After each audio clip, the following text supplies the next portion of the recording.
बच्चों, आज मैं आपको सुनाने वाली हूँ माता शबरी की कहानी।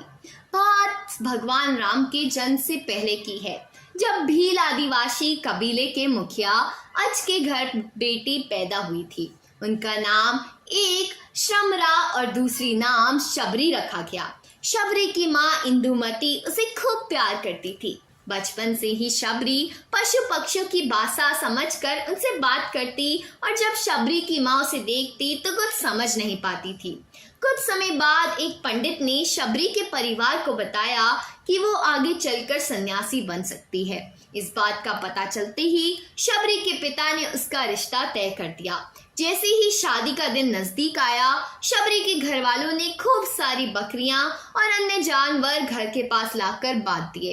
एक दिन शबरी की माँ जब उसके बाल बना रही थी तो उसने माँ से पूछा, इतने सारे जानवर हमारे घर क्यों लाए गए हैं? माँ ने जवाब दिया, बेटी तुम्हारा विवाह होने वाला है, इसलिए हम लोगों ने इनका इंतजाम बलि के लिए किया है।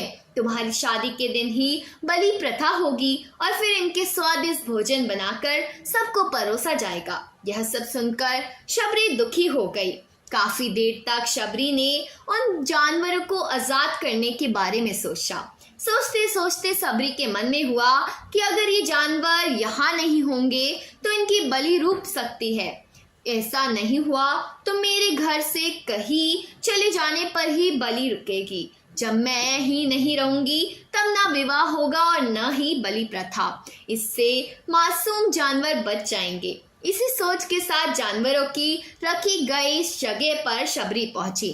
उसने सोचा कि इन्हें खोल देती हूँ, लेकिन वो ऐसा नहीं कर पाई। इसके बाद शबरी जंगल की तरफ भागने लगी।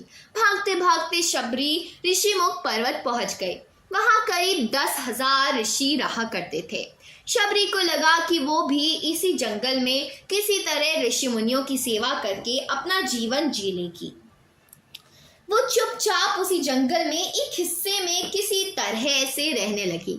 शबरी रोजाना ऋषि मुनियों की झोपड़ी के आगे झाड़ू लगाती और हवन के लिए लकड़ियां भी लेकर रख देती। ऋषि मुनियों को समझ नहीं आ रहा था कि जंगल में उनके काम अपने आप कैसे हो रहे थे। एक दिन शबरी को किसी ऋषि ने देख लिया। उसे देखते ही उसका परिचय पूछा। जैसे ही शबरी ने बताया कि वो भील आदिवासी परिवार से संबंध रखती है तो उसे ऋषियों ने खूब डांट लगाई। शबरी को इस बात का बिल्कुल भी पता नहीं था कि उसकी जाति छोटी है और उसे ऋषियों द्वारा जाति की वजह अपमान सहना कर पड़ सकता है। एक दिन शबरी को इतना सब होने के बाद भी शबरी हर ऋषि मुनि के दरवाजे पहुंचती और उनके आंगन में झाड़ू लगाकर उनसे गुरु दक्षिणा देने के लिए कहती। हर कोई शबरी को उसकी जाति की वजह से अपने आश्रम से भगा देता था। ऐसा होते होते काफी समय बीत गया। उसके बाद शबरी मतंग ऋषि की कुटिया पर पहुंची। वहां पहुंचकर मतंग ऋषि को शबरी ने बताया कि वो उनसे गुरु दक्षिणा लेना चाहती है। उन्होंने खुशी खुशी उसे अपने गुरुकुल में रहने दिया और भगवान से जुड़ा ज्ञान देते रहे। शबरी ने भी अपने गुरु मतंग ऋषि की सेवा करने में कोई कसर नहीं छोड़ी। वो गुरुकुल के सारे काम करती। शबरी से खुश होकर मतंग ऋषि ने उसे अपनी बेटी मान लिया था। समय के साथ मतंग ऋषि का शरीर बूढ़ा हो गया। उन्होंने एक दिन शबरी को अपने पास बुलाया और कहा, बेटी मैं अपना देह त्यागने जा रहा हूँ। बहुत साल हो गए इस शरीर में रहते रहते। तो शबरी ने दुखी मन से कहा, आपके ही सहारे मैं इस जंगल में रह पाई हूँ। आप ही चले जाएंगे तो मैं जीकर क्या करूँगी? आप अपने संग मुझे भी ले जाइए, मैं भी देह त्याग दूंगी। मतंग ऋषि ने जवाब दिया, बेटी तुम्हें चिंता करने की जरूरत नहीं है। राम तुम्हारी चिंता करेंगे और ध्यान भी रखेंगे। शबरी ने राम का नाम सुनने के बाद पूछा, वो कौन है और उन्हें मैं किस तरह से ढूंढूंगी? ऋषि मतंग ने कहा, राम कोई और नहीं महान भगवान है। वो तुम्हें सारे अच्छे कर्मों का फल देंगे। तुम्हें उन्हें ढूंढने की कोई जरूरत नहीं है। वे एक दिन तुम्हें ढूंढते हुए खुद तुम्हारी इस कुटिया में आएंगे और तुम्हें उनके हाथों ही मोक्ष मिलेगा। तब तक तुम इसी आश्रम में रहो। इतना कहते ही मतंग ऋषि ने अपना शरीर त्याग दिया। शबरी के मन में मतंग ऋषि के जाने के बाद एक ही बात थी कि भगवान राम स्वयं उनसे मिलने आएंगे। वो रोज भगवान राम से मिलने के लिए बाग में अच्छे अच्छे फूल लाकर पूरा आश्रम सजाती और भगवान के लिए बेर तोड़ कर लाती। भगवान के लिए बेर चुटते हुए शबरी उन्हें चख लेती ताकि वो भगवान को सिर्फ मीठे बेर ही दे। रोजाना शबरी इसी तरह भगवान के दर्शन की आस में फूल और बेर इकट्ठा करती थी। इसी तरह इंतजार में कई साल बीत गए। शबरी का शरीर एकदम वृद्ध हो गया। एक दिन आश्रम के पास के ही तालाब में शबरी पानी लेने के लिए गई थी। तभी पास के ही एक ऋषि ने उसे अछूत कहते हुए वहां से भागने के लिए कहा और एक पत्थर मार दिया। वो पत्थर जब शबरी को लगा तो उसे चोट लगी और खून बहने लगा। बहते हुए खून की एक बूंद उसी तालाब के पानी में गिर गई।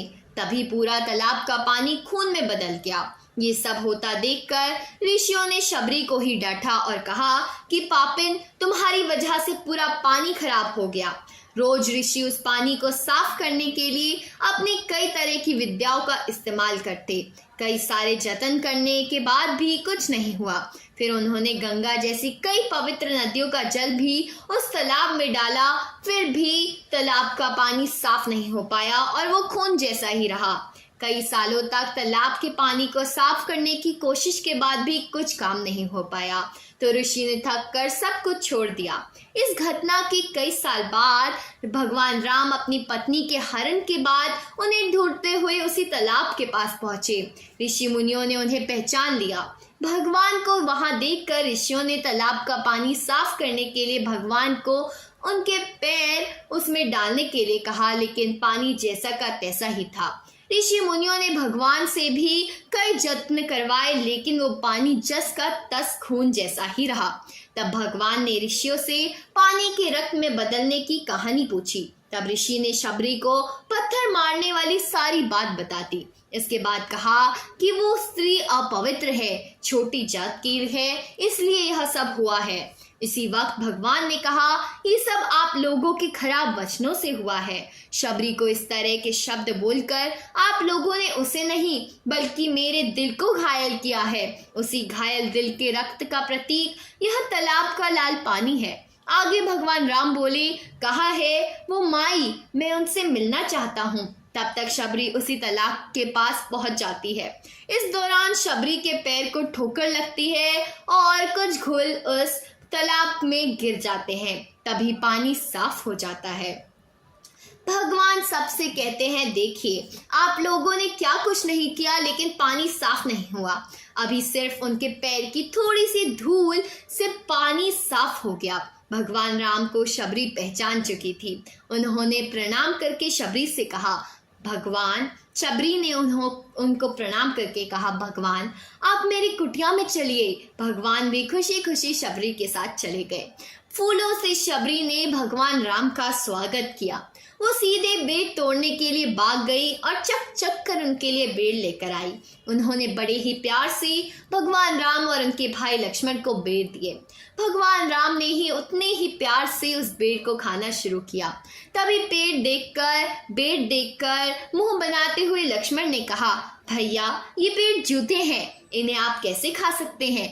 भगवान ने जवाब दिया, लक्ष्मण ये जूठे नहीं बल्कि बहुत मीठे हैं। शबरी माई हम सबके लिए ये बहुत प्यार से तोड़ कर लाई हैं। इतना कहकर भगवान राम ने प्यार से उन बेर को खाना शुरू किया।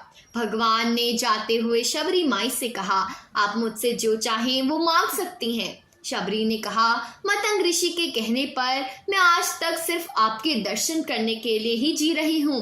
अब आप मुझे मोक्ष प्रदान कीजिए, मैं अपना शरीर आपके सामने ही त्यागूंगी।